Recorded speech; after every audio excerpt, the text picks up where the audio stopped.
Hello guys, welcome to we learning classes. तो चलिए आज स्टार्ट करते हैं नेक्स्ट न्यूमेरिकल, जो कि किस पे बेस्ड है, ग्रुपिंग ऑफ कैपेसिटर पे ही बेस्ड है। तो ग्रुपिंग ऑफ कैपेसिटर मतलब कुछ कैपेसिटर सीरीज में जुड़े हुए हैं, कुछ कैपेसिटर किस में जुड़े हुए हैं, पैरेलल में जुड़े हुए हैं। तो हमें क्या निकालना है, टोटल कैपेसिटेंस निकालने की, टोटल कैपेसिटेंस कितनी होगी। अब यहाँ पे जो स्टेटमेंट गिवन है देखते हैं। यहाँ पर स्टेटमेंट क्या है कि find total capacitance between point A and B, कि टोटल कैपेसिटेंस फाइंड करनी है ए और बी पॉइंट के बीच में। तो ए पॉइंट यहाँ पर है, बी पॉइंट यहाँ पर है, तो इनके बीच की टोटल कैपेसिटेंस कितनी होगी, किसके बीच की, ए पॉइंट और बी पॉइंट के बीच की। तो यहाँ पे हम चेक करेंगे यहाँ पे कितने कैपेसिटर कनेक्ट है। एक कैपेसिटर कनेक्ट है 12 माइक्रोफेराड का, 6 माइक्रोफेराड, 6 माइक्रोफेराड, 12 माइक्रोफेराड। तो ये क्या माइक्रोफेराड है, ये माइक्रो का सिंबल है यहाँ पर। किसका सिंबल है, ये माइक्रो का। तो माइक्रो का मतलब होता है 10⁻⁻6 से मल्टीप्लाई करना, तो फेराड में कन्वर्ट हो जाएगा। लेकिन हम यहाँ पे चेक करेंगे ए बी के साथ लगातार, तो ये जो 12 माइक्रोफेराड है यहाँ पे। लेकिन इससे पहले क्या है, जो 6 और 6 ये दोनों किस में, पैरेलल में है, क्योंकि इसका स्टार्टिंग पॉइंट, इसका स्टार्टिंग पॉइंट एक पॉइंट पे है और इसका एंड पॉइंट एक पॉइंट पे है। तो इसका मतलब ये दोनों एक दूसरे के पैरेलल में है। सबसे पहले इन दोनों पैरेलल वालों को सोल्व करेंगे, जो भी आंसर आएगा वो यहाँ पे पुट हो जाएगा। तो फिर ये और ये तीनों किस में हो जाएंगे, सीरीज में। तो हमारे पास आंसर आ जाएगा टोटल कैपेसिटेंस कितनी है ए और बी के बीच में। तो सबसे पैरेलल वालों को सोल्व करेंगे, सोल्व करने के बाद एक वैल्यू आएगी, उसको यहाँ पे रख देंगे, फिर तीनों को सीरीज में ऐड कर देंगे, तो टोटल कैपेसिटेंस आ जाएगी between point A and B के बीच में। तो सबसे पहले हम स्टार्ट करते हैं 6 इसको बीच वाले सर्किट को। तो 2 कैपेसिटर्स, यहाँ पे 2 कैपेसिटर्स,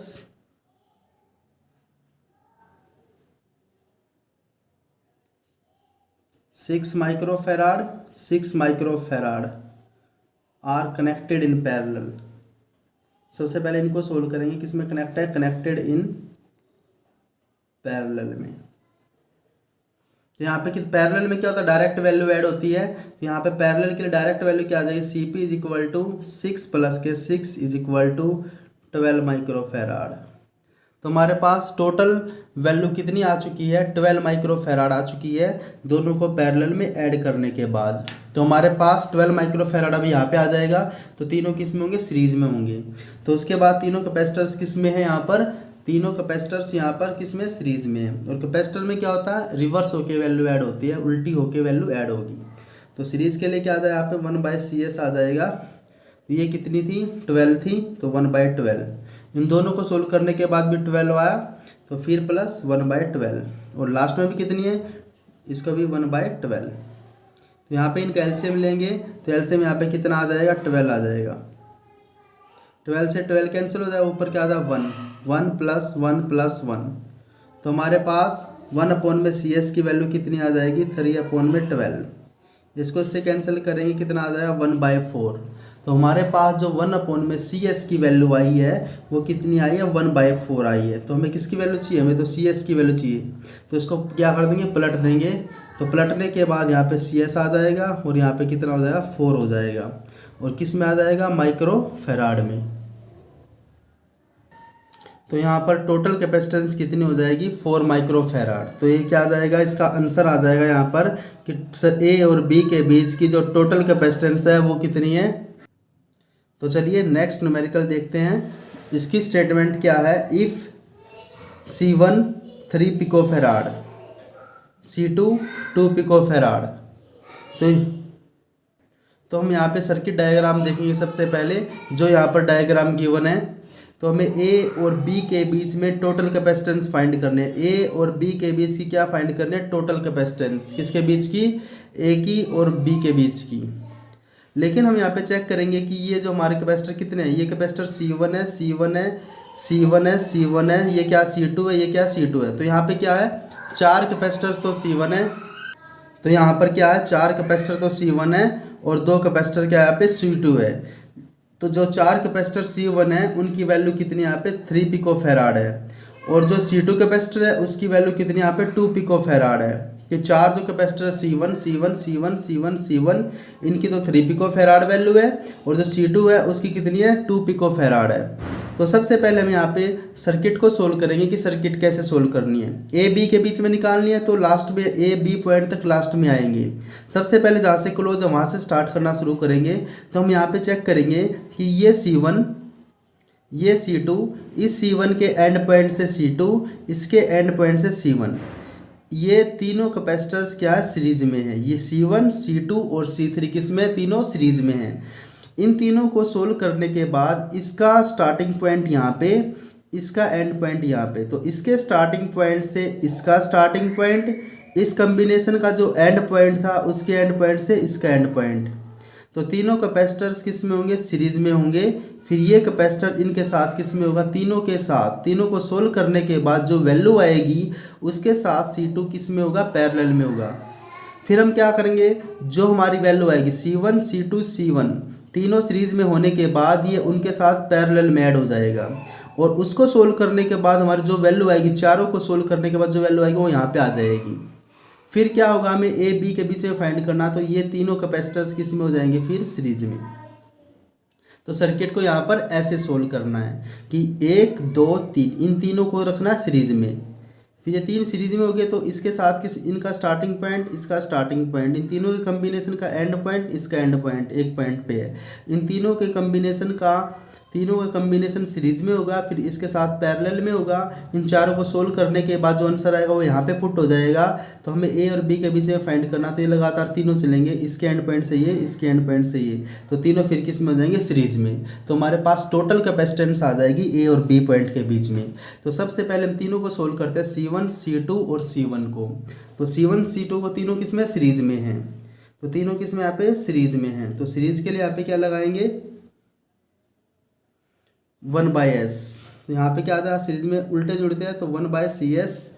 तो यहाँ पे क्या C1, यहाँ पे क्या C2, यहाँ पे क्या C1, तो किसके इक्वल हो जाएगा 1/C1 C2 और C1। तो ये C1 ये C2 ये C1, तो हमने पुट कर दिया 1/C1 1 + C2 और 1/C1। तो यहाँ पे कितना आ जाएगा, C1 की वैल्यू कितनी है 1/3, C2 की वैल्यू कितनी है 1/2, फिर कितनी है 1/3। तो इनका एलसीएम कितना 1/CS की वैल्यू यहाँ पे कितनी आ जाएगी, इसका एलसीएम आ जाएगा 6। तो यहाँ पे कितना आ जाएगा 2, यहाँ पे 3, यहाँ पे फिर 2, तो कितना आ जाएगा 3 2 5 और 2 7। तो 1/CS = 7/6। हमें तो CS की वैल्यू चाहिए यहाँ पे, तो CS की वैल्यू क्या आ जाएगी 6/7 पिको फेराड। पिको का मतलब क्या है, इसको हम 10⁻⁻12 से मल्टीप्लाई करेंगे। पिको को हटाने के लिए 10⁻⁻12 से मल्टीप्लाई करेंगे तो फेराड में कन्वर्ट हो जाएगा।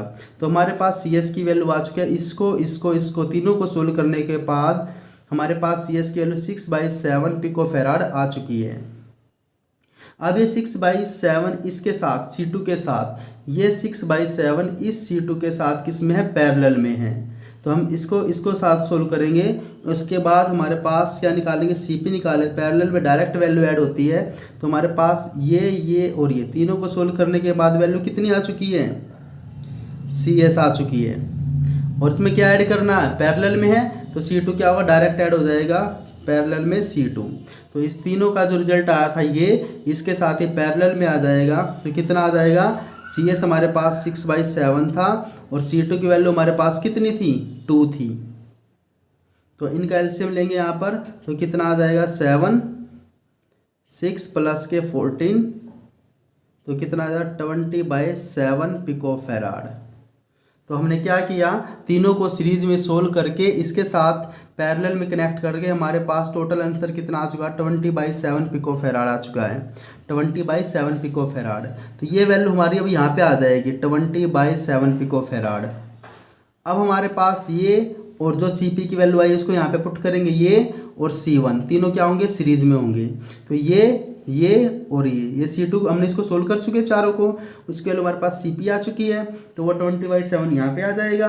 तो C1 20/7 और C1 क्या है सीरीज में। तो यहाँ पे फिर सीरीज में निकाल लेते दोबारा, उसको 1/CS मान लेते हैं 1/CS।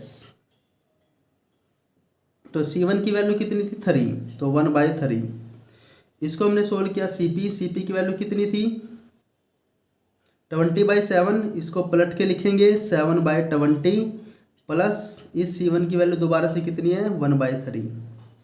तो तीनों का यहाँ पे एलसीएम कितना होगा 20 कितना आ जाएगा यहाँ पे तीनों का एलसीएम 60। तो 3 पे कितना आ गया यहाँ पे 20 प्लस 3 को 7 से करेंगे तो कितना आ गया 21 प्लस 20, यहाँ पे कितना आ जाएगा 61/60। हमें तो यहाँ पे क्या चाहिए 1 में C' की वैल्यू चाहिए यहाँ पर। तो हमें वैल्यू यहाँ पे क्या चाहिए 1 में, हमें तो यहाँ पे 1/C' की वैल्यू आ चुकी है हमारे पास ये, हमें तो C' की वैल्यू चाहिए। तो इसको पलट देंगे यहाँ पे, तो C' कितना हो जाएगा यहाँ पे 60/61। तो इसको हम डिवाइड करेंगे तो कितना आ जाएगा यहाँ पर 0.98। यहाँ पे 8 क्या है ना 8 5 से ज़्यादा, तो यहाँ पे एक बढ़ा सकते हैं इंक्रीज कर सकते हैं। तो अप्रोक्सीमेट कितना आ जाएगा 1 पिकोफेराड, या ऐसे बोल सकते हैं कि C' कितना आ जाएगा अप्रोक्सीमेट टू 1 पिकोफेराड। और एग्जैक्ट वैल्यू में कितना होगा, एग्जैक्ट वैल्यू में यहाँ पर कितना होगा 0.98 पिकोफेराड और अप्रोक्सीमेट टू 1 पिकोफेराड लिख सकते हैं। या एग्जैक्ट वैल्यू में लिखेंगे तो कितना लिखेंगे 0.98 पिकोफेराड। तो ये था इसका कंप्लीट सोल्यूशन। तो मिलते हैं स्टूडेंट्स नेक्स्ट वीडियो में, तब तक बने रहिए विद वी लर्निंग क्लासेज। अगर ये वीडियो आपको पसंद आए तो लाइक शेयर सब्सक्राइब करना ना भूलें। Thank you.